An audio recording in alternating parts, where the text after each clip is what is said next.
अस्सलाम वालेकुम एवरीवन। आज हम बात करेंगे डाइटिंग के डूज एंड डोंट्स क्या हैं, यानी वो बातें जो आपने अपने जहन में रखनी है जब आप वेट लॉस जर्नी स्टार्ट करें, ताकि कोई साइड इफेक्ट ना हो और आप स्मूथ वेट लॉस कर सकें जो वापस ना आए।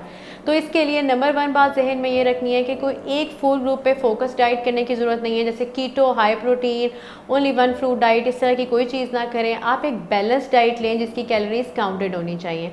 नंबर टू पे आप जब बहुत ज़्यादा लो कैलोरीज अपने आप से कम करना शुरू कर देते हैं, यानी 1200 एक नॉर्मल वो फिगर है, जिससे कम जब आप डाइट लेते हैं तो आपका क्या होता है, वेट स्टक हो जाता है, लूज नहीं होता, मेटाबॉलिज्म स्लो हो जाता है, आपकी हेयर नेल्स की क्वालिटी उतनी अच्छी नहीं रहती और कॉन्स्टिपेशन जैसे मसाइल आना शुरू हो जाते हैं। थर्डली ये कि आप बहुत दफ़ा जब अपनी डाइट से स्लिप होते हैं, वेट लॉस के जर्नी में वापस आ जाते हैं, डाइट छोड़ देते हैं, फिर दोबारा करने लग जाते हैं। इस तरह की चीज़ें आपका मेटाबॉलिज्म स्लो कर देती हैं या किसी एक पॉइंट पे आपका वेट स्टक कर देती हैं।